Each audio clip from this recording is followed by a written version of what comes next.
Evangelho, quarta-feira da 12ª semana do Tempo Comum, hoje memória de Santo Irineu, bispo e mártir. O Senhor esteja convosco, Ele está no meio de nós. Proclamação do Evangelho de Jesus Cristo segundo São Mateus. Glória a vós, Senhor. Naquele tempo disse Jesus a seus discípulos: Cuidado com os falsos profetas. Eles vêm até vós vestidos com peles de ovelha, mas por dentro são lobos ferozes. Vós os conhecereis pelos seus frutos. Por acaso se colhe uvas de um espinheiro ou figos de urtigas? Assim toda árvore boa produz frutos bons, e toda árvore má produz frutos maus. Uma árvore boa não pode dar frutos maus, nem uma árvore má pode dar frutos bons. Toda árvore que não dá bons frutos é cortada e jogada no fogo. Portanto, pelos seus frutos vós os conhecereis. Palavra da salvação. Glória a vós, Senhor. Quarta-feira da 12ª semana do Tempo Comum, hoje memória de Santo Irineu, bispo e mártir. Em nome do Pai, do Filho e do Espírito Santo. Amém.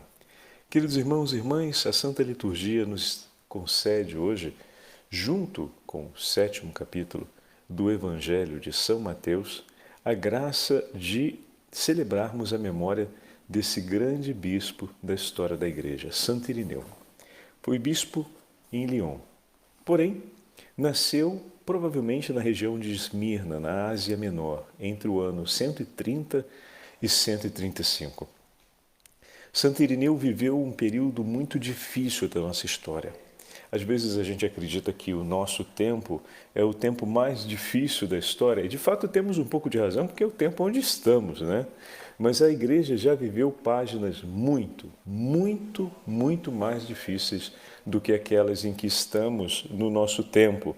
Mas aquelas do nosso tempo são irrepetíveis, porque é a página da história que estamos dentro, a única diante da qual nós podemos, de alguma forma, reagir e interagir e, sobretudo, atravessar, ou seja, participar das suas vicissitudes. Mas o período de Santo Irineu, estamos ali por volta do ano 150, 180, pensando aqui Santo Irineu já adulto e bispo. Então, nesse período, a Igreja era profundamente dilacerada por inúmeras heresias que colocavam em risco a unidade da fé, como falávamos ontem. Então eram muitas as heresias que se formavam, que quase todas elas tentando atacar o mistério da Trindade e o mistério da encarnação, ou seja, Cristo verdadeiramente Deus, verdadeiramente homem. Essas vêm um pouco mais para frente, mas aquelas que atacam a Trindade e aquelas outras a respeito da fundação divina da Igreja eram muito presentes ali naquele período. Santo Irineu foi discípulo de São Policarpo, que, por sua vez, foi formado pelo próprio apóstolo São João.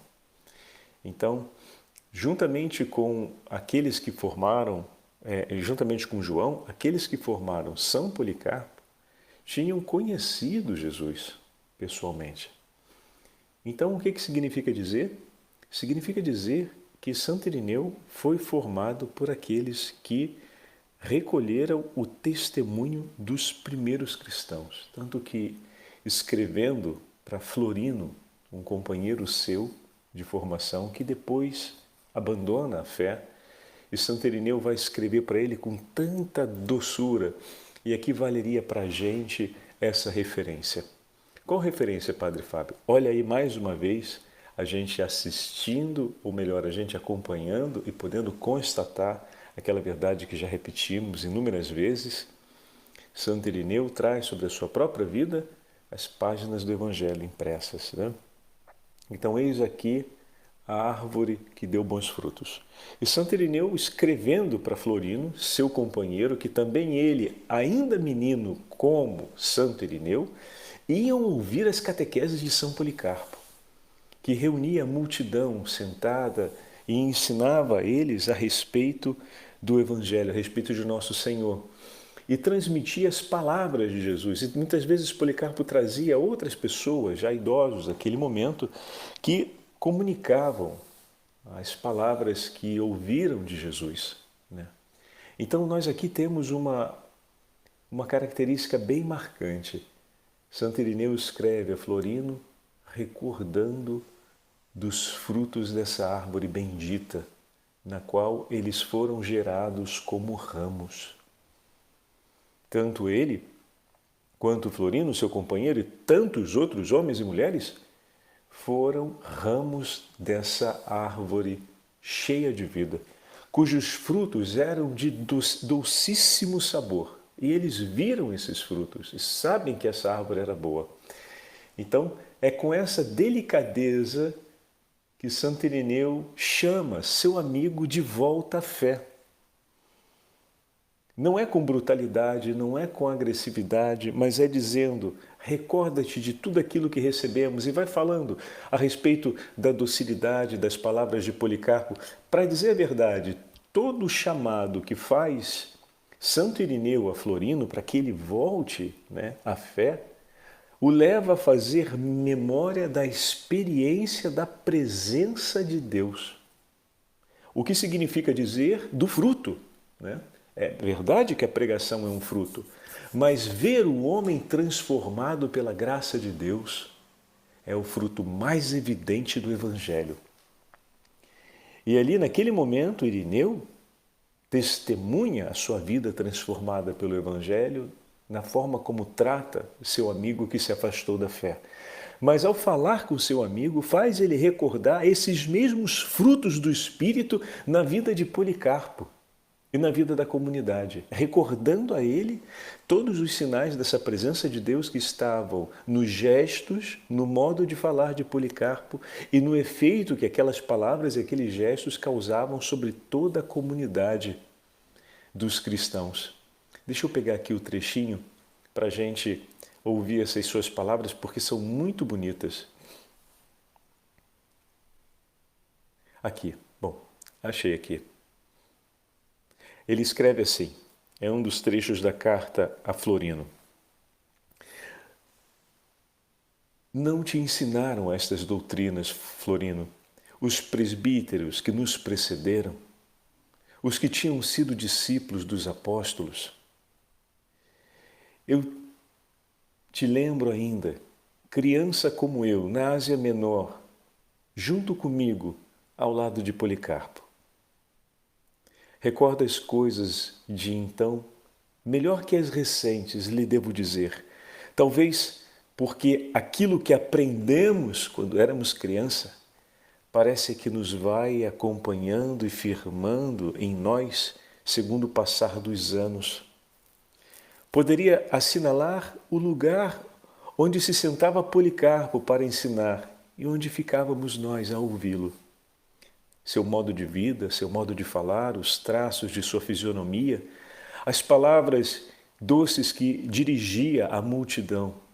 Poderia reproduzir o que nos contavam de seu trato com João e os demais que tinham visto o Senhor.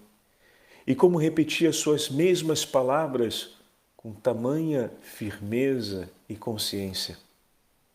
Eu ouvia tudo isso com toda a alma e estava ao teu lado, Florino. E não anotava por escrito essas coisas porque me ficavam gravadas no coração e continuo pensando-as e repensando-as constantemente pela graça de Deus a cada dia da minha vida. Olha que bonito, meus irmãos, a delicadeza como ele fala com o seu amigo. E ao mesmo tempo, estávamos ali, estávamos sentados, ouvíamos juntos. Eu ainda posso me lembrar de onde São Policarpo se sentava, como ele falava, como estávamos. Lembra, nós não anotávamos nada do que ele dizia porque ficava gravado na alma. E aí vem a parte mais bonita, que é o chamado, né? A gente repete bastante esse tema, o caráter anamnético, né? A vida não começa de agora, né?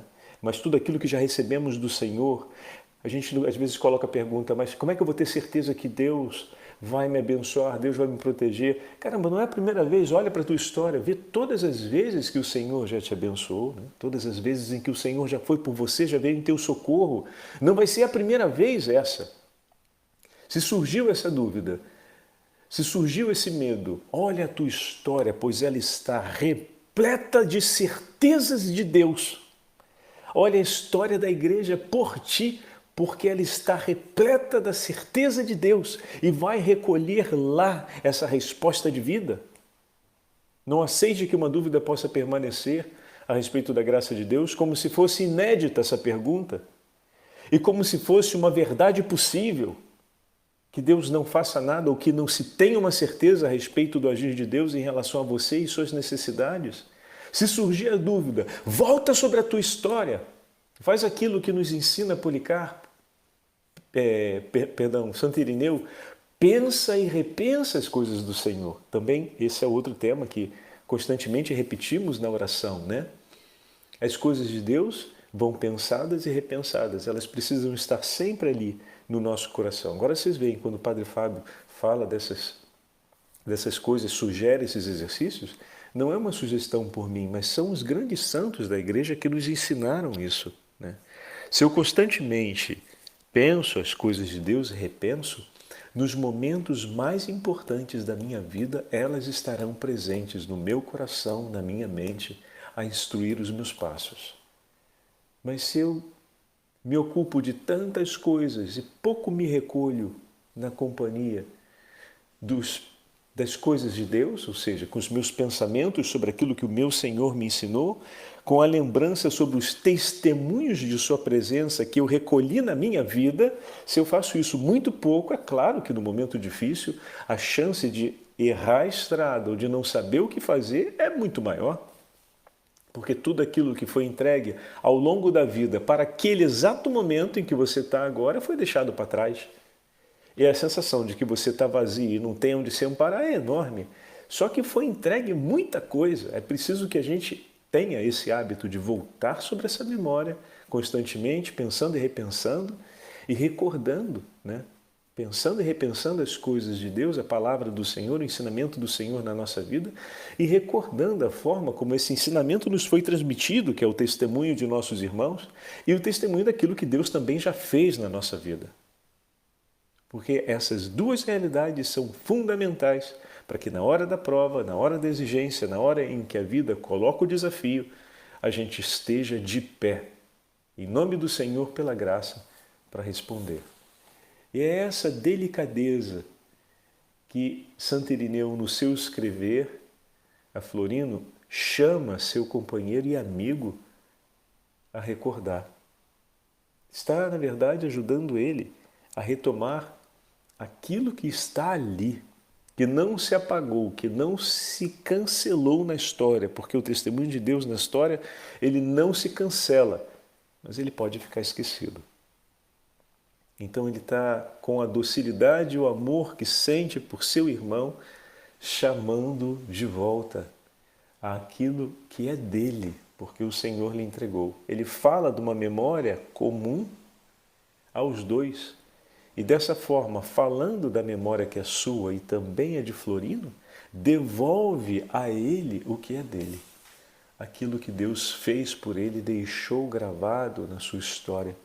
Para que agora, nesse momento em que ele está vacilando da fé, possa ser recuperado a fim de que ele responda com audácia e força e retome o caminho do Senhor. Olha que lindo, né? Ô, meu irmão e minha irmã, eis aí o modo de fazer pastoral. E a gente, às vezes, querendo inventar a roda, né? Olha a forma. Vamos voltar lá no ano 100. Não é 1100, não, é no 100, né?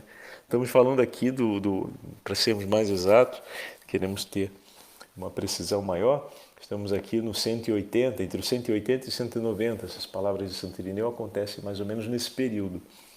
Então a gente está ali, olha.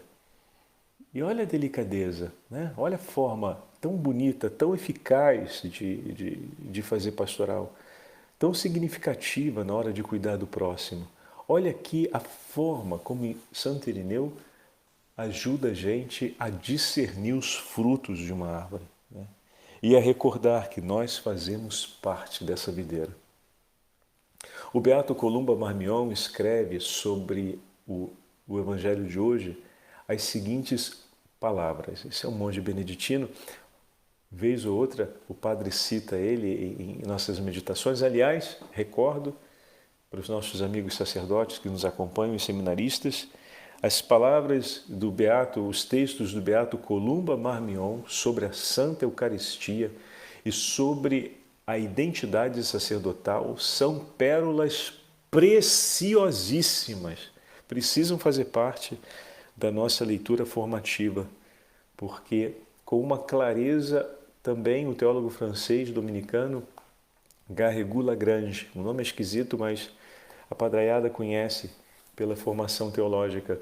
Garrigou Lagrange tem escritos sobre a Santa Eucaristia e sobre a identidade do sacerdote, sobretudo o caráter do sacrifício, do homem que entrega a sua vida, que imola a sua vida junto a Cristo em favor da salvação das almas, que é mesmo de descer as lágrimas do rosto, pela profundidade e, sobretudo, pela clareza, né, do que é a vida sacerdotal.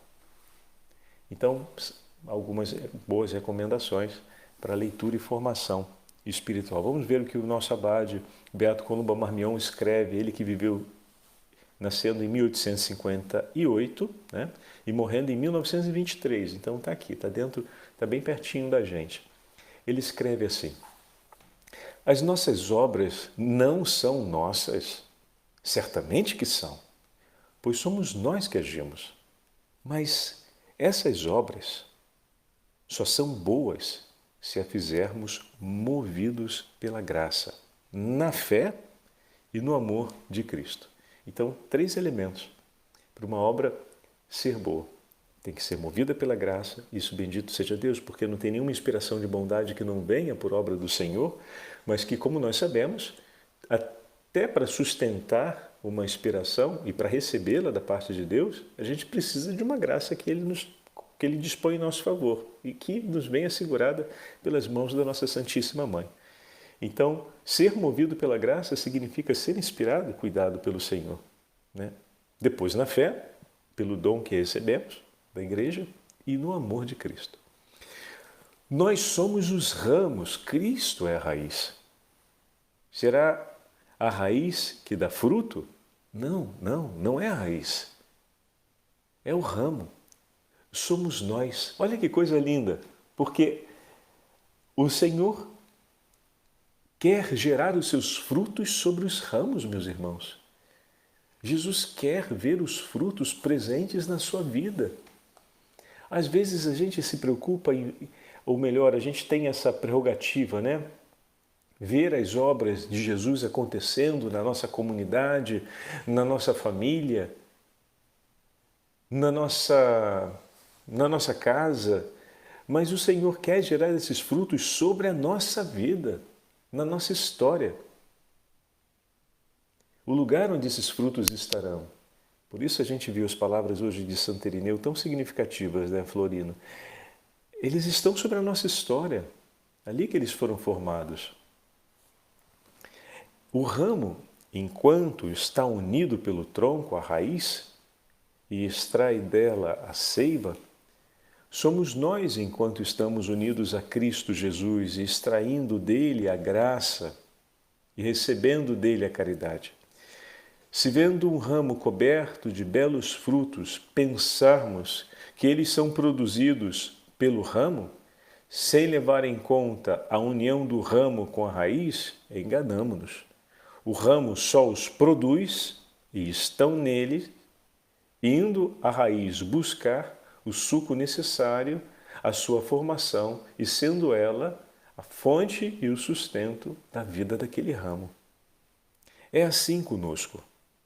Nunca esqueçamos que a graça de Cristo Jesus, ela é a raiz e que o ramo separado desse tronco, da raiz, é um ramo fadado à morte.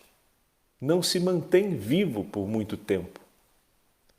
Tal é o nosso destino, se não permanecermos unidos a Cristo por meio da graça. Esta união comporta, aliás, um número infinito de graus.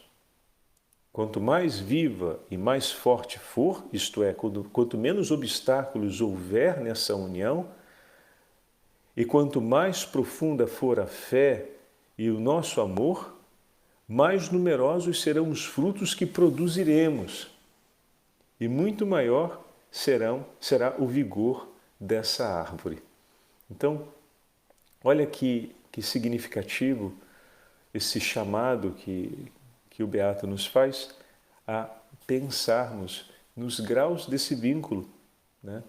O que significa dizer? Bom, antes de mais nada, como o Senhor nos ensina no Evangelho, se reconhece a árvore pelos seus frutos. Mas uma abundância de frutos fala da vida daquela árvore. Então, o tipo de fruto que está sobre ela identifica a árvore. Não é verdade? A gente pode ter árvores que são parecidas, mas quando os frutos aparecem, a gente sabe que um pé de maçã não é um pé de pera, né? Ou que um pé de tangerina não é um pé de laranja. A gente entende que uma coisa é distinta da outra, ainda que as árvores se pareçam, né? Ou que um limoeiro, então, não é uma mexeriqueira, né? Então, essa distinção a gente vê pelos frutos. Porém, também existe o vigor e a força da árvore, que é chamada a dar bons frutos e frutos em abundância.